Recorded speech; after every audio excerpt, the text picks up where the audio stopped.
sunrise bushwalk with myself, Stef and Scott, and right away we've got impala calling right where we are. We've come onto this open area this morning. We're driving into the camp this morning. We found some lion tracks, and we think that there's some predators here. We've got something happening over here, so we're going to be sneaking into the bush over here and seeing what we can pick up. We're right in the middle of the action at the moment, so we're going to be careful. We're going to keep our eyes open, but without further ado, come along.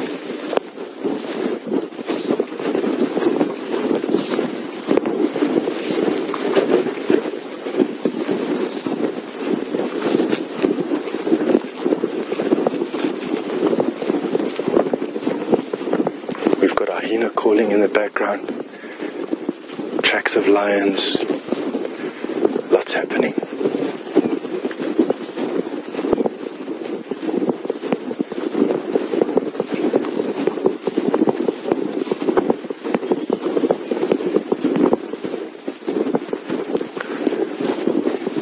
You would excuse me for not turning around too much to the camera, but it's always a good thing keeping your eyes peeled.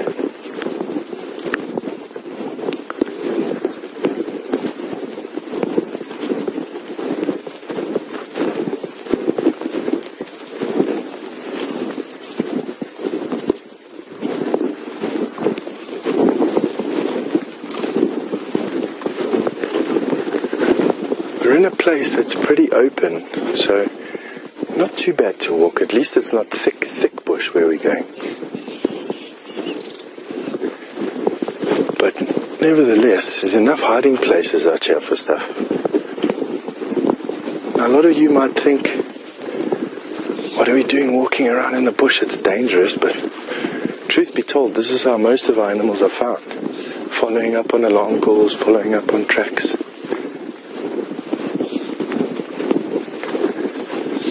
Coming up to a road.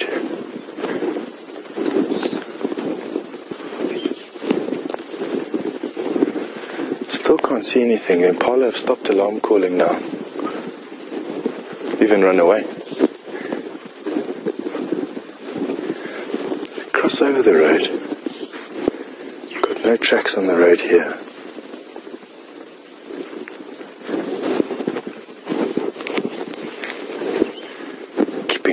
Eye out on all the bush.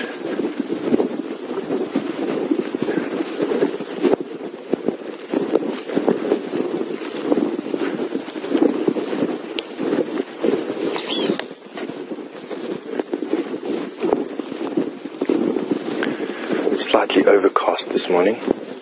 Lovely to walk around in the bush when it's overcast like this. Don't get as hot.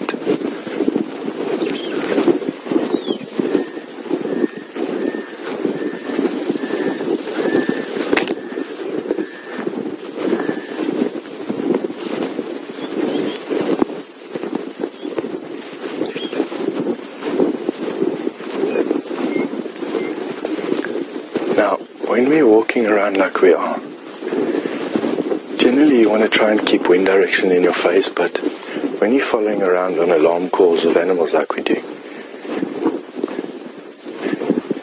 not necessary.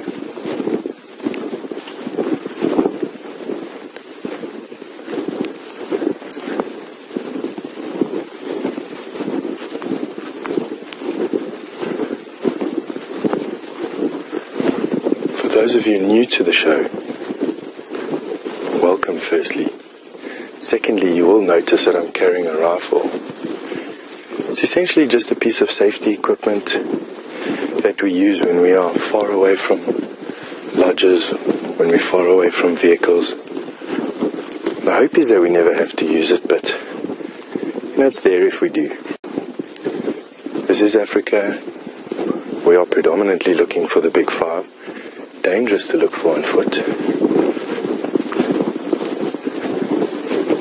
but I've been doing this for 16 years and this is my speciality, is walking around.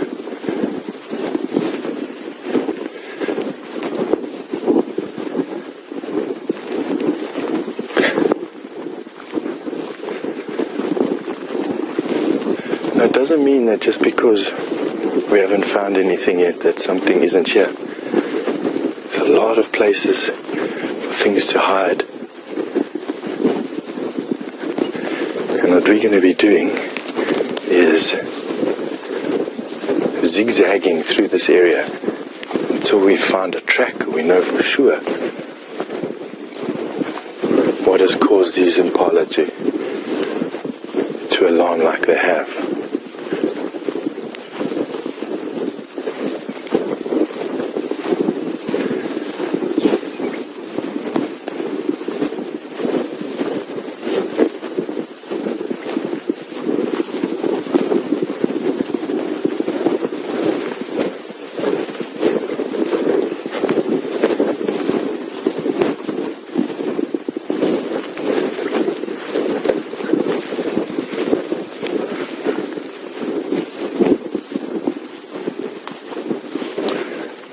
Myself and Scott.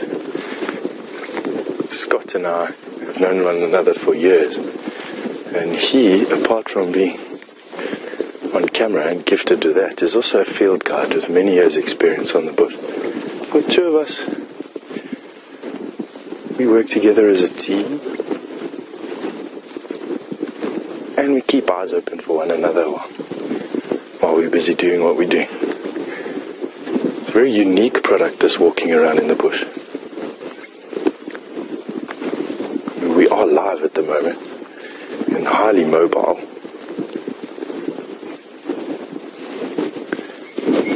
Okay, we've got some Franklin calling. We're going to be making our way straight into that area. Okay, so Franklin, the bush has told us that something's there and has bothered them. We're going to be making our way straight to where they were.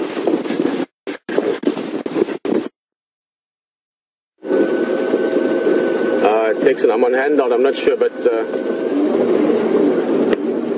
morning and 4. Well guys, quite a morning, lots happening, and quite a start. Leopard with Stefan. Hayden's busy responding there. We're just checking up here. I'm coming up on Treehouse Dam. So I was just busy chatting to Texan there. He's one of the rangers at Wojtyla. Next hair's out there as well. Leopard out there, one. We're looking for a second leopard. It's we haven't had specific tracks yet, but I want to follow up quite soon on Q from last night. This is Treehouse Dam. Q, of course, when we left him last night, while he was walking off a bit, I think actually to come for a drink or something, but still had food left up in the tree, so a good chance that he might be around. And then Brent just let us know where he was busy tracking up, he heard a leopard calling, a vocalization. Let's see, maybe one or two of you know what a leopard sounds like. It's a great way to describe it in all the books, and it's actually very, very close.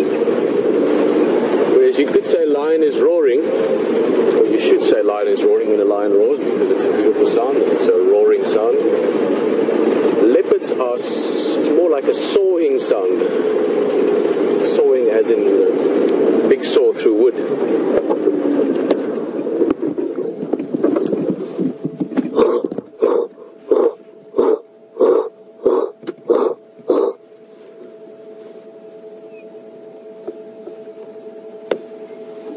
Pretty close to what a leopard would sound like if he was sitting in the front of the jigger driving around, sawing into a microphone. But that's the sound you want to hear. Middle of the night is great, but it's best if you hear it early morning while you're out there looking around for them, because you know, there it is. Normally it'll be a dominant male, so I would be guessing Mvula in this case. Possibly a female as well, they also call, but the big males, the same as lions, they use that vocalization, they use that sound to let other leopard know, listen, I'm Mvula, I'm the big guy here, I am in my home range, I am in my territory, don't come and sort of scratch along where it's not your place to scratch kind of thing. So vocalization is very, very important for leopard as well. With lions, there's probably a wider range of use for it, because they're socially, more complex. What a lovely sound. Hearing those things, lion roaring, leopard, hyena, hippo at night, those are all fantastic sounds, all the sounds that tell you that you are in Africa and there's big game out there. Speaking of big game, we're looking for them as always, as you know. We're going to continue on and look for that herd, the sound. Foot guys. There we go. That's what was giving that it was giving me. So welcome back. We just got a leopard going down the road. Just got a little bit. See if we can show it to you. So definitely a leopard.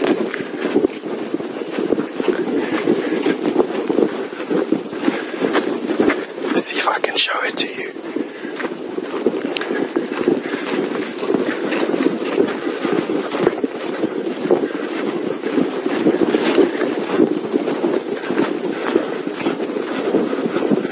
See if we can get her down the road here. There she's walking there. Here we go. So we're going to call in the vehicles now, because to get any closer to her on foot is actually no go. She'll run away and then you won't be able to see her, so we're going to go and see who's in the area. Fantastic, yeah!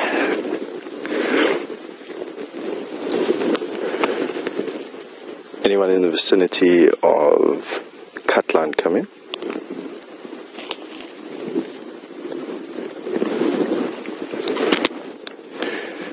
Hayden coming.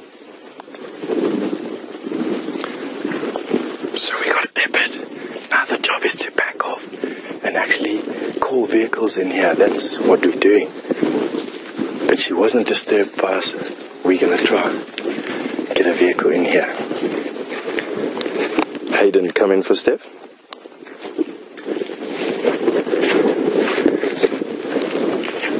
Hayden, come in for Stef.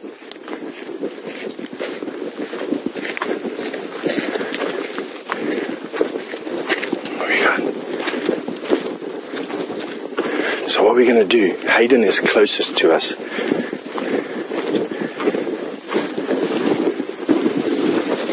Hayden was closest to us. They're still pretty far away, but that is the way it is. We've come into this area, we found this leopard, and Hayden is on his way here. He's going to come as quickly as what he can. But while we're standing here and we're waiting for Hayden, we can take some questions from you. That's the beauty of what we're doing at the moment, is that you can hashtag your questions to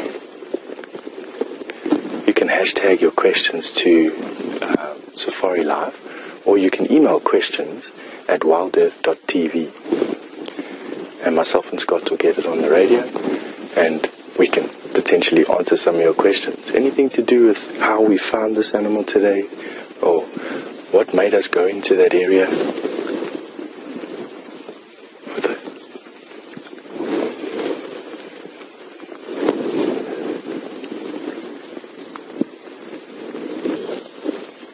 Copy that.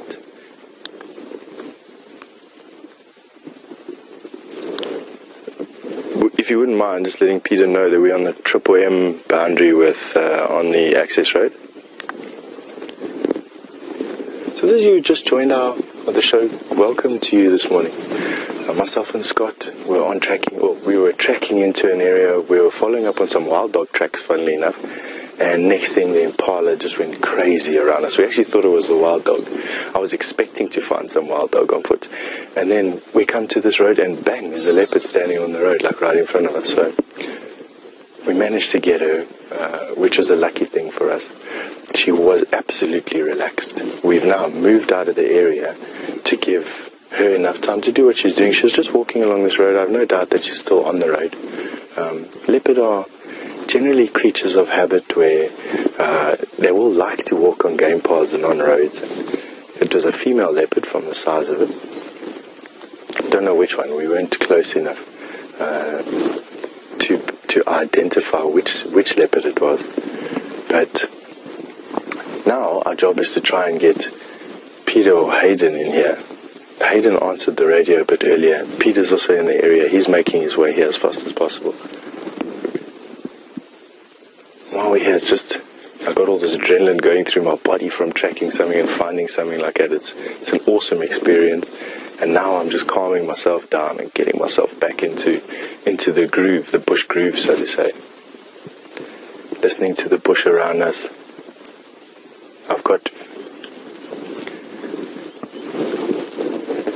me 1 second while I'm on the radio. I've got his audio. He can just come straight to the cut line from there.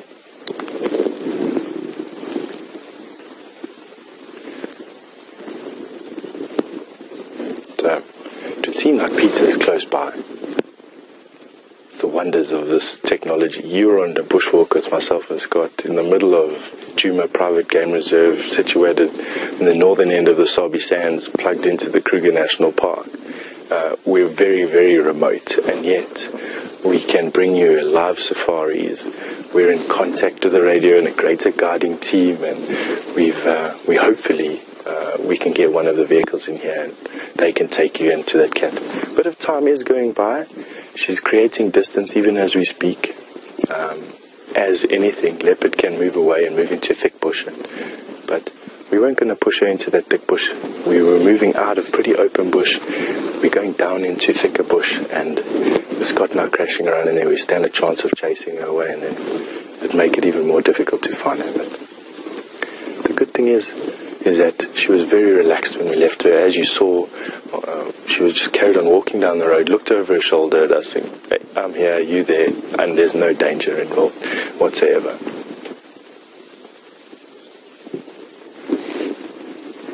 It's not always the case. Leopard have got a reputation for hurting people from time to time, but generally it's when people are not really taking too much cognizance of their surroundings, and leopard get cornered, or leopard are wounded, or leopard are on a kill, and you don't see that. So they do let you know, they growl at you.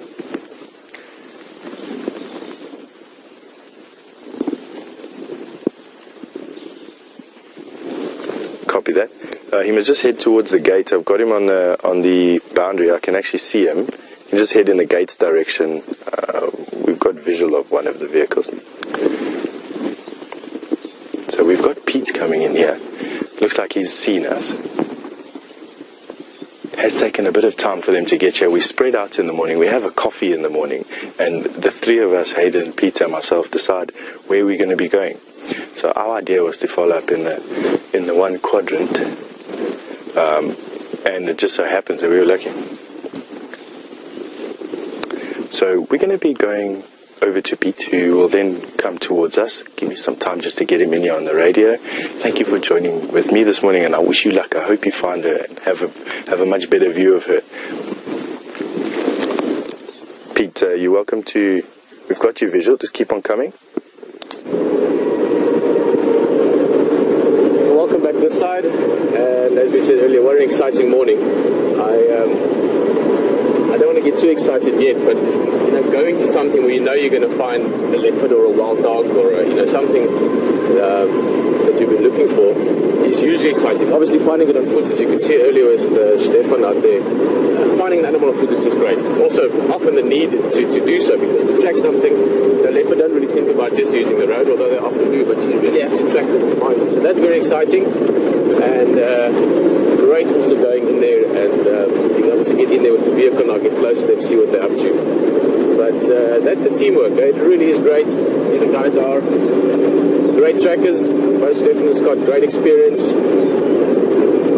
Also have the right mindset. If you're following big game, leopard, lion, ellies, those kind of things, in on foot, you need to have the quiet mind, the leaf on the water mind. So great to join these guys, and when you see two guys standing like this waiting for you, knowing there's good news, it's a nice feeling, especially when they are also good friends at the same time. So, howdy doody. Very good. Good. Hello, that's everybody. What a smile looks like for a guy that just saw a leopard on foot. Are you keeping up? I'm very happy, bro. I'm about to see a leopard. She crossed here probably 10 minutes ago now. Okay. Walking very relaxed straight down the road. So you should get her on the road, but she's probably heading towards that drainage line. Okay. Young female, or small female. Yeah. I think it's Shadow. She looks a bit mousy, for lack of a better description. Ears are always like this. Yeah. She was a bit far away from us. Tail. Yeah, there was a leopard there, we think. Cool. Awesome. Well, good luck. Yeah, this is where we actually followed her in yesterday, and she left the young cub not far from me in a drainage line, so she might be heading back. So Good luck. Awesome, guys. Thank you very much. And I hope those wild dogs pop out. Texas them are following up towards Impala Plains. Good stuff. Right. Thanks, guys. super excited. Wild dogs, I'm in the area as well. It sounds like shadow to me, and this is where after the drive yesterday morning we followed it in the afternoon. If you joined us for the drive, you might remember I was explaining that the youngster was left in sort of an area, and I'm hoping, it's not necessarily the case, but I'm hoping that that's where she's heading back to. So I think for now, rather than look for the track and try and catch up with her, I want to take a sort of a gut feeling guess and go straight towards where she'd left the youngster. See if we can't pick her up en route. It'd be great to see Shadow again. Let's go and look.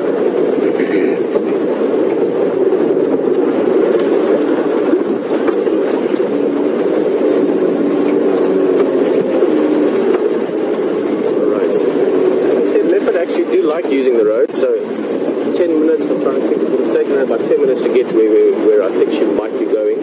She might also just be hunting, so she could be zigzagging through the bush. Okay. Listen to the game drive there. Give you park. Right.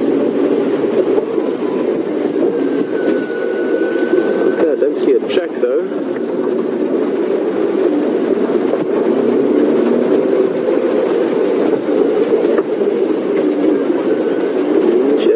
On the road, so that's making me think perhaps not what I'm thinking. If that sentence made any sense. Perhaps I'm not thinking what I'm thinking. And what I'm thinking is that she came back to find the cub. But if she was coming back for the cub, she would likely have walked on the road there. She might have fetched the cub during the night already. She hasn't walked here. There's a track, there's a track. Let me just see.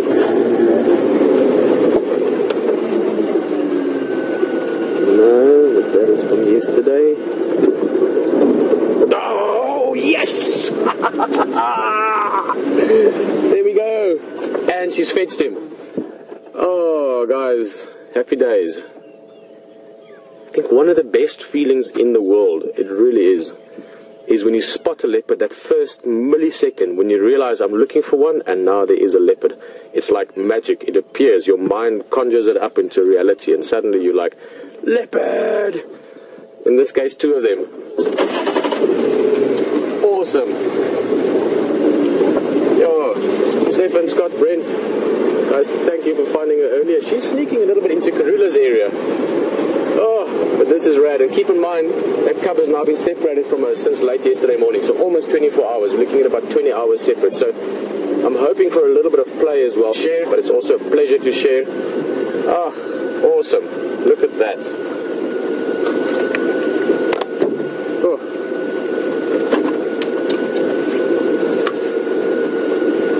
Good morning, to the stations. Anyone that can copy?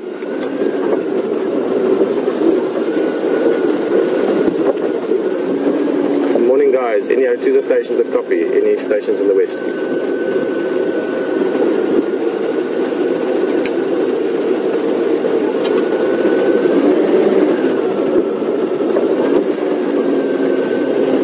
Awesome, Liam, thank you very much. I've got a lucky update for you. We've got Shadow and Mompimpan cruising down Parallel Road, close to the northern end of it, heading south.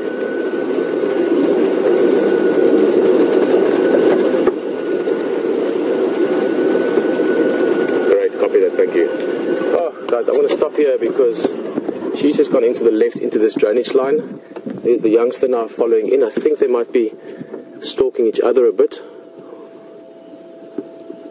Oh, yeah, he's busy stalking her. Let's just see.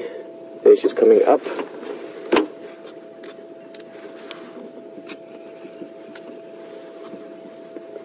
Ooh, tricky terrain. I'm hoping they come back onto the road because that is very, very thick stuff they're going into. Okay, she's looking up into... No, I think they're just looking around. She was looking up into the tree there.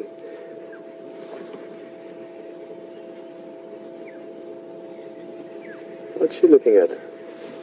For a second there I thought there might be a kill around, but I mean that wouldn't make sense within the behavior we've seen.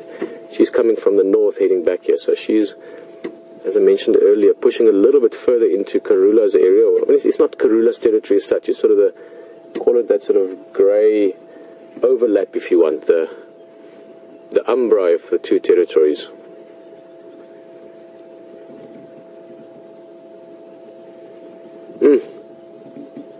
Guys, you have to be so lucky. If we were 2 minutes later, they would have been in there already, and finding them then could have been quite a tricky one.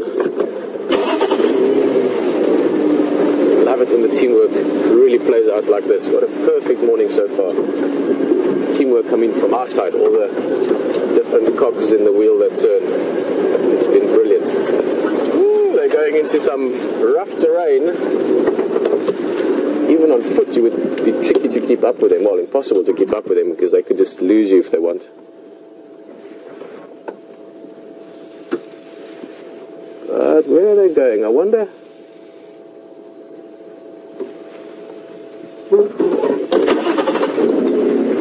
Guys, quick update. We're live at the moment as well. They've just turned straight east. That first big Skovanin you cross, not the one with a drainage pipe under it, just the next one with a nice big, I think it's an ivory or something. They've just crossed straight east on the southern side of that bank, so heading towards Triple M. Now guys, I'm going to try and keep visual. They've gone into, as I said, right southern bank of that Skovanin.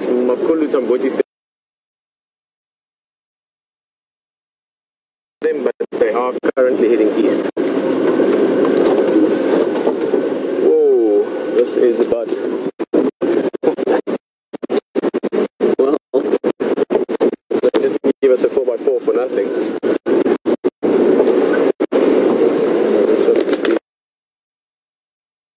Which is lion roaring, a big track on the road, a hyena running to chase something, those kind of things. But then you have to take the subtle things, the little alarm calls, the small track, the sort of intuition almost on some of the smaller things. And then the next level from that is using all the collective bits and pieces of information you've got. What we saw yesterday, the day before, what Stefan and them found earlier, where she was coming from, how she picked him up. And you have to use all those bits, which are still fact. In other words, you're still using that as your background story, your sort of understanding of it. And then out of all of that, you must try and then use a bit of intuition, a bit of understanding, skill, experience plays a role, and just a good bit old luck and good gut feel. Combination of all those things, that's what really tells you the whole story in the end. And what I'm trying to get to is I'm going to pick up the pace. The way she was walking, she's coming from the north, she was walking straight here, across the road, I mean pretty much on the same tracks as yesterday, down the track, found the youngster on the road. Now she was heading south, which is the way they were walking on the road. She would have continued doing so, but she didn't. She walked 30-40 yards on the road and then turned 90 degrees to the east. So my feeling is she's going to follow that drainage line through to the next road and then maybe take that cub home. Sorry, home being the wrong word, but what I meant with home is I would feel that she maybe made a kill, has come to fetch the cub so that she can take him to the kill. So we want to make sure that we can stay on her and hopefully follow her all the way to where she might have a kill. If we lose her now, we might not find that kill, we might not see her for the next 2 days. So I want to follow up. In fact, I might even see where Brent and the guys are so we can try and keep up with her. It can be tricky in that drainage line, but let's try. Alright, so I'm very excited, guys. I would love for it if there was another kill and we could stay on it. Brent, you guys copy? So we've got to turn this radio on and off, so give me a second. Brent, Scott, you copy?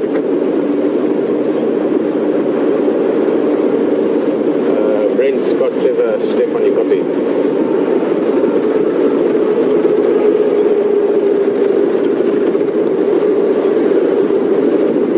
Alright, let's see. This is the drainage line coming up. There are hyena tracks. There's quite a lot of hyena tracks up and down here a bit. I wonder. What is she thinking about? This is the dip she was in. I'm hoping she pops out here somewhere.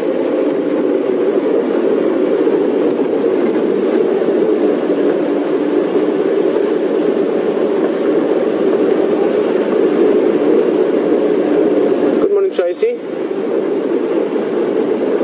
I think if I heard you correctly, you said you're from Victoria, Australia. Victoria as opposed to Pretoria. Tracy, welcome on the drive, and great question. Just asking, what would the track of that cub look like? Sorry, I'm going to be not looking at you while I'm talking at the moment because somewhere in here there's a leopard that hopefully will pop out. Tracy, you were just wondering, what does the cub's track look like relative to the mother's track? And I'll see if we get them walking down the road. I'll show you. That would be the best way to do it. But at this stage, they would be very close to the same, even though she's still bigger than him and heavier than him. He is a male, and they will get, he'll get much bigger than her. But at the moment already, his footprint should be very close to the same size as hers. Keeping in mind also that Shadow is not a particularly big leopard. She's I would say sort of average to even smaller than average, or not smaller than average, but she's at most average size for leopard in this area. So she's not very big, and yeah, their tracks would be very similar in size. All right, now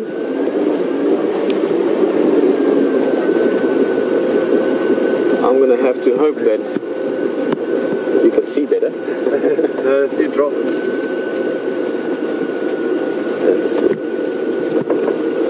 Cool. A little bit of a very softer drizzle.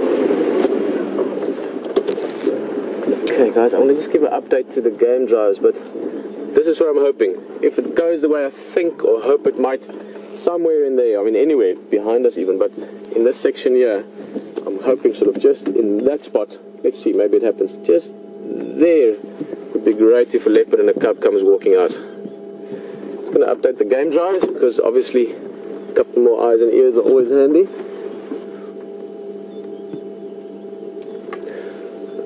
Guys, just update on Mafazi Ingwe and Antoine. They've headed straight east along that Skovanin, which would be the first big Skovanin that you cross coming south on Parallel Road on the northern end.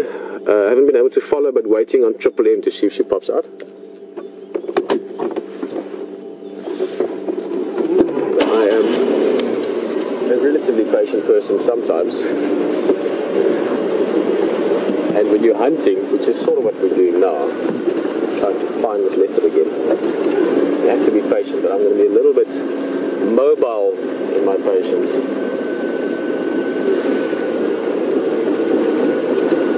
Well, can't see anything yet. I'm going to keep checking here. I'm going to be up and down a little bit, keep watching here. You're going to jump over to HT for a bit, see what he's up to. And if we just get that faintest idea of a leopard around, we'll get you back here. See you in a bit.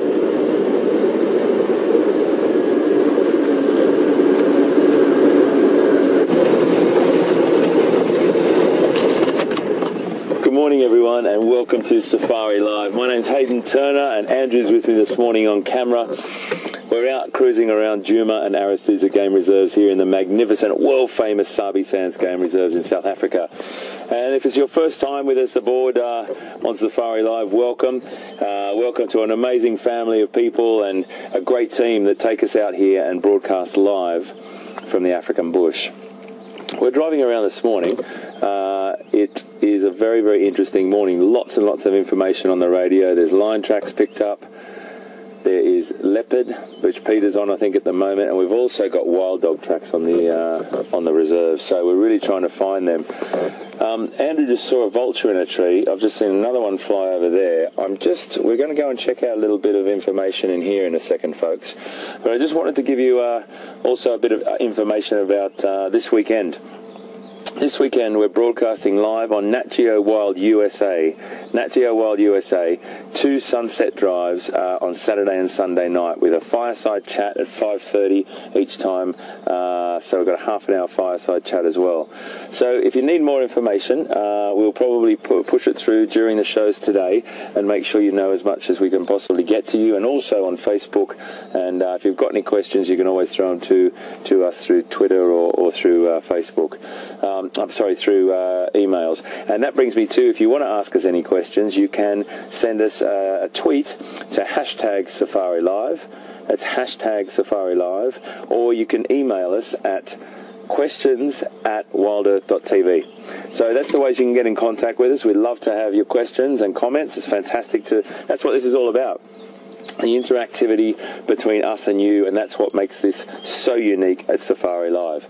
So, We're just going to drive up here a little bit further and see if we can see some more vultures. But it's always a good sign, you know, those little tiny messages really from the bush that something's going on. And it can be as easy as seeing a couple of vultures in trees. Now, excuse me, the other thing, vultures need some really nice warm air to be able to soar.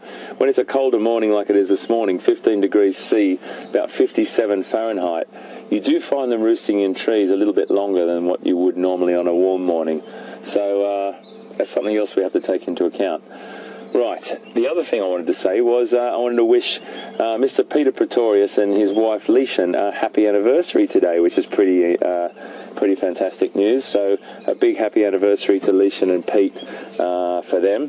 And one more little shout out for our AEP, our assistant producer Jess. It's her birthday today, so a big happy birthday to Jess as well. She's doing an amazing job, and a great birthday for her. So we're going to move on, see what else we can pick up here. The great thing is when you get all that information through on the radio, there's lion tracks on the other side of the reserve. There's a couple of people on them. Pete on leopard. We've got what I call the bloodhound gang. Brent, Scott and Stefan. The bloodhound gang are out, and they are just a force to be reckoned with when it comes to finding leopard and any tracks that they're given or they pick up on. Sorry, it's always quite extraordinary to see how quickly those three work together. They're a force to be reckoned